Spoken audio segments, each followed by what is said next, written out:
குடிக்க வச்சுட்டு அதுக்கு பிறகு என்ன பண்றது தெரியுமா? இந்த பிள்ளை கட்டாயம் குடிச்சா வாத்தியார்ல பள்ளிக்கூடத்து மாணவன் நம்ம கையில இருந்து சொல்லிட்டாருன்னு சொல்லி அந்த பிள்ளை தண்ணி அடிச்சிருக்கு குடிக்க வச்சுட்டாரு. ஆனா குடித்த பிறகு ஒரு பிள்ளை தனியா கூப்பிட்டு ரூமுக்கு வா, உன் காலம் மசாஜ் பண்ணி விடுங்க. உண்மை நம்ம மசாஜ் பண்ணி விட்டு சொல்லி மசாஜ் பண்ணிட்டு பிடித்திருக்காரு. தர்மத்திற்கான ஆர்ப்பாட்டம். கண்டிக்கிறோம் கண்டிக்கிறோம் கண்டிக்கிறோம் கண்டிக்கிறோம் கண்டிக்கிறோம் கண்டிக்கிறோம் கண்டிக்கிறோம் கண்டிக்கிறோம் தமிழக அரசை கண்டிக்கிறோம் தமிழக அரசை கண்டிக்கிறோம்.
சந்தேகப்படுறோம்.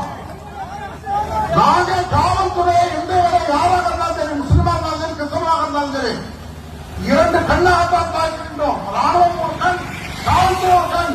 நீங்க எங்களுக்கு வீட்டுல காவல்துறை எல்லையில காவல் பார்த்தா நீ ஒரு இல்லை சாமி, அவங்க இல்லை சாமி. ராணுவம் சொல்லுவாரு, அதுக்கு போய் ராணுவம் காவல்துறை தப்பு பேரத்தின் சொல்லு அப்படின்பாரு. ஏன் காவல்துறை மட்டும் சொல்ற? அதனால மாண்புமிகு மதிப்புக்குரிய கொலை செய்யப்பட்ட ஆய்வாளர்களுக்கு பணிவுடன் கேட்கிறேன். என் பேர் வீட்டுக்கு வைப்பா இந்த ஒரு மாநில துணைத் தலைவர். பல போலீஸை நான் பார்த்திருக்கிறேன், பல போலீஸ்காரை நான் இருக்கிறேன். தயவு செய்து நீங்க சொன்ன வார்த்தையை வாபஸ் பண்ணலாம். என்ன சொன்னீங்க? சமாஸ்திரம் முன்னாடி எல்லாம் ஜெயகாந்த பேசிட்டு சொன்னாங்க. பப்ளிக் எல்லாம் நினைக்கும், பப்ளிக் எல்லாம் நினைக்கும். ஒரு காகிதத்தை போட்டது யாரு? ஒரு காகிதத்தை கொடுத்து 3 ஸ்டார் கொடுத்தது யாரு? 3 ஸ்டார் கொடுத்தது யாரு? நீங்க எப்படிப்பட்ட சாதத்தில் இருக்கீங்க?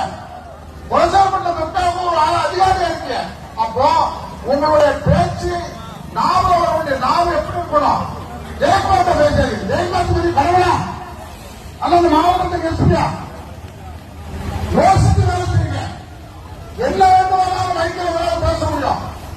எங்களுக்கு கல்வெடி கொண்டு எங்களுக்கு சொந்தக்காரங்க கிடையாது.